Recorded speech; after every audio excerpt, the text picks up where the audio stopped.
Oi, meu nome é Agnes e este é o Tamanho Grande. Vamos falar sobre gordofobia. O vídeo de hoje é quase que uma cartilha sobre gordofobia, em que eu respondo algumas perguntas que são básicas sobre o assunto, mas que são fundamentais para quem quer começar a entender e para quem quer também falar com propriedade sobre o tema. Quem faz as perguntas é a Ingrid Leone. Ela é do Núcleo de Notícias da Universidade de Mogi das Cruzes, foi minha aluna na faculdade de jornalismo e, junto com alguns colegas, escreveu a reportagem Gordofobia, o preconceito disfarçado de preocupação, que eu deixo aqui na descrição do vídeo para quem quiser acessar. E se você ainda não fez isso, eu peço, por favor, que se inscreva no canal, no Tamanho Grande, e clique no sininho para receber as notificações.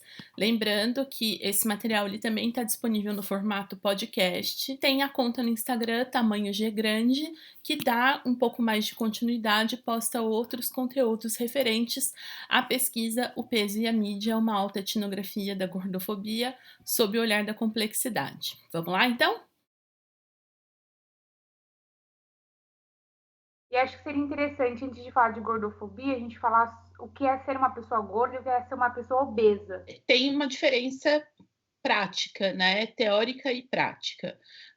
A obesidade ela é medida por um cálculo que é o cálculo do IMC, o índice de massa corpórea. Então ele pega seu peso, sua altura, aplica numa fórmula e tem aí o resultado desse índice. A questão é que esse cálculo ele não funciona em muitos corpos por questões de biotipo, por questões, por exemplo, de que ele não diferencia dentro do peso o que é músculo e o que é gordura, por exemplo. Então, se a gente pega uma pessoa que tipo faz muita academia, né, que tem a musculatura enrijecida e tem essa musculatura desenvolvida, essa pessoa vai ter um IMC maior que 40. E aí, quando você olha para ela, você não olha para ela e fala, essa pessoa é gorda. Então, quem é gordo, né, é muito mais uma construção social a partir daquilo que a gente vê da pessoa do que por esse cálculo exato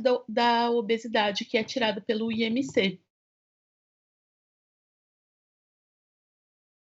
Então, o que seria a gordofobia? Gordofobia é o preconceito contra as pessoas gordas, tá?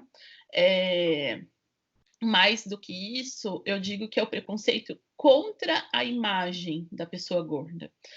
Porque as pessoas elas estão incomodadas com a minha imagem, com aquilo que elas veem de mim.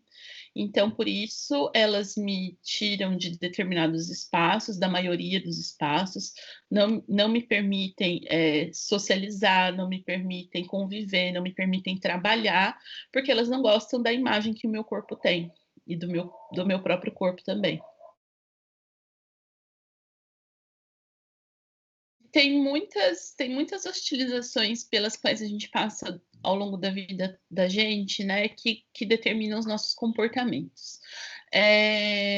A de comer, né, é um grande dilema para a pessoa gorda, porque, primeiro, existe também a associação de quem é gordo porque come o dia inteiro. Então, as pessoas começam a policiar aquilo que a gente está comendo. Então, se a gente está comendo um sanduíche, um McDonald's, né, um fast food, as pessoas vão falar, lá, tá vendo? Por isso que é gorda, não para de comer, só come besteira e tal, não sei o quê, quando aquilo é um momento da vida dela. Ou se come uma salada, lá, a gorda comendo salada. Quer enganar quem? É gorda desse jeito porque não come salada, mas em público tá comendo. Então, se a gente vai num espaço e que corre o risco, e isso é assim, não é velado, não é uma pessoa que olha, e só o olhar de julgamento já é ruim, mas as pessoas te abordam para falar isso.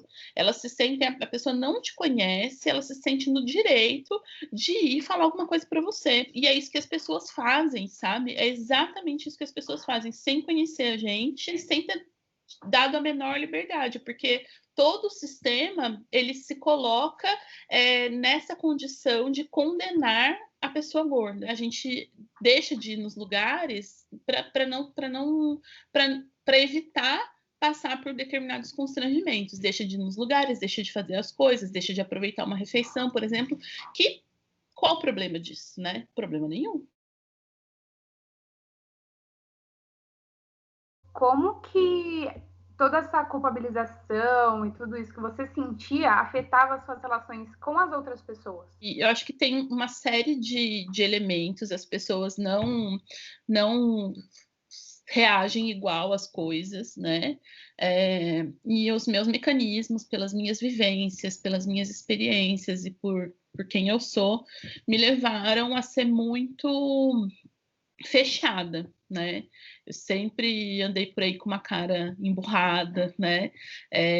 Tipo, de cara de brava. Não raro as pessoas vêm e falam para mim: Nossa, eu pensei que você fosse muito brava. Falei, bom, eu também sou um pouco, né? Mas eu queria poder conseguir disfarçar, né? Porque a ideia de me fechar para não permitir as gracinhas, sabe? Tipo, essa é a questão. Porque se essa liberdade que as pessoas supõem que elas têm, né, com quem é gordo, eu achei que seria bom se eu mostrasse fisicamente, assim, tipo, na minha expressão, no meu corpo, no meus gestos, que eu não tava ali para gracinha, que eu não tava ali para brincadeira. Eu acho que em partes funcionou, porque eu sei de coisas que as pessoas passaram muito diferentes das que eu passei, e eu acho que isso evitou de alguma forma, mas isso trouxe outros problemas, né? Então, pessoas com as quais eu deixei de conversar e que, né, não tinham nada de mal para fazer comigo, ou oportunidades que eu deixei de aproveitar, porque, não, se eu for naquele lugar, eu vou me expor e não tô afim, né? Então, isso tem a ver com trabalho, isso tem a ver com namoro, isso tem a ver com amigos, isso tem a ver com família, com círculo social. Então, foram muitas interferências, sim. Mesmo que, por exemplo, esses comentários ofensivos, eles não sejam velados, você acha que existe um preconceito ainda por trás disso? Por exemplo, quando vai fazer uma entrevista de emprego, você acha que eles olham para esse tipo, eu estou olhando para o corpo de uma menina gorda, talvez não seja o que a gente está procurando para nossa empresa, ou sei lá, uma atriz, alguma coisa assim? Além da ideia de que a pessoa gorda, ela é gorda porque ela come o tempo todo, tem outra ideia de que a pessoa é gorda porque ela quer. Então, ela é preguiçosa, ela não pratica exercício, ela não consegue cumprir uma meta, porque se ela não consegue nem fazer uma dieta e perder peso, como é que ela vai cumprir uma meta? Então, tem a ideia também de que ela é desleixada, tem a ideia também de que ela tem péssimos hábitos de higiene, tem tudo isso, porque se a gente pegar os personagens gordos que a gente vê, e essa é a minha tese, né, são assim que as pessoas gordas são retratadas. Tá sempre com o cabelo sujo, cara cheia de espinha, mal vestida, né? Quais são os exemplos positivos que a gente tem, né? E se a gente pegar no dia a dia, por exemplo, em que a gente não encontra roupa para usar, né? A responsabilidade é nossa e não é da marca que não tem a roupa, porque o que tem vai ficar apertado, vai ficar curto e vai ser o que tem. E aí fica assim, lá, gordo não sabe se vestir, que isso, que absurdo. Então, essa imagem, né, ela passa essa ideia de que a gente também não é útil para o mercado de trabalho e que a gente é preguiçoso, né? Então, assim, que também é outra ideia de que a gente não pratica exercício físico, não pratica atividade física. E aí as pessoas veem e falam assim: mas é para o seu bem, é para a sua saúde. Não, porque se estivesse preocupado com a saúde, eu ia perguntar para você, Ingrid, você pratica exercício? Mas não, porque assume que você tem uma vida saudável por causa do seu corpo e assume que eu não tenho uma vida saudável por causa do meu corpo. E aí? Como que a mulher, mesmo sendo hostilizada e bombardeada esse tempo todo, como que ela consegue sair desse estágio de vítima e pessoa oprimida para um estágio de uma mulher que realmente reconheceu o corpo e aceita ele desse jeito? Eu costumo contar o meu caso. Que a minha tese também é disso, né? É uma autoetnografia. Eu sempre fui gorda, eu tive fases magras, passei por poucas fases magras, sim, mas se pega minha evolução desde criança, sempre fui uma criança gorda e por aí vai. E eu sempre percebi né? Sempre sofri o preconceito e sempre vivenciei essas situações que eu tô te contando. Mas é tão violento que a gente se responsabiliza. A gente sofre o preconceito e não vê o quanto ele é institucionalizado e o quanto tem uma responsabilidade social que é independente do indivíduo, né?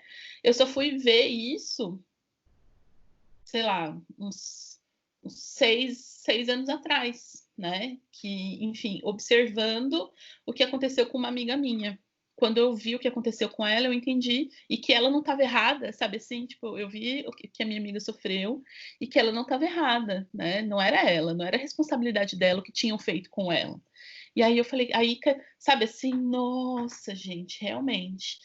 E aí é muito difícil, porque aí você começa a perceber, né? Mas o fato de você perceber não muda as coisas, porque elas continuam acontecendo. E aí você passa a ter consciência da opressão que você sofre e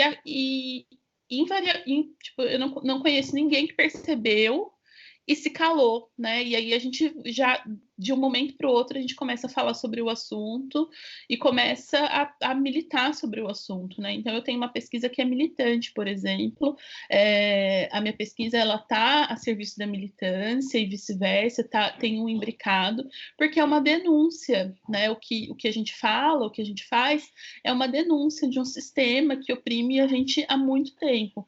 E aí o meu processo, né, ele é justamente do autoconhecimento, de conhecer o próprio corpo, de ver o próprio corpo, de ver essas nossas características que a gente sempre esconde. Então a gente esconde na roupa larga, a gente esconde na roupa preta, a gente, né, vai na praia de camiseta, como se, tipo, a camiseta vai disfarçar que tem uma gorda ali dentro. Tipo, não faz o menor sentido, né? Mas é isso que a gente faz. Então a gente para, né, a gente não tira foto, e aí, se a gente não tira foto, a gente não se vê em foto, a gente não se olha no espelho. Então, o processo é de autoconhecimento mesmo, de ver como que a gente é, né? Porque como é que a gente se odeia tanto se a gente nem sabe como a gente é? Se eu nem sei como é minha perna, minha coxa, minha bunda, minhas costas, minha barriga. Se eu saio do banho, me cubro, me seco e me visto, né? Então eu preciso ver como é que eu sou. E aí, quando eu vi como que eu sou, poxa vida, eu sou perfeita.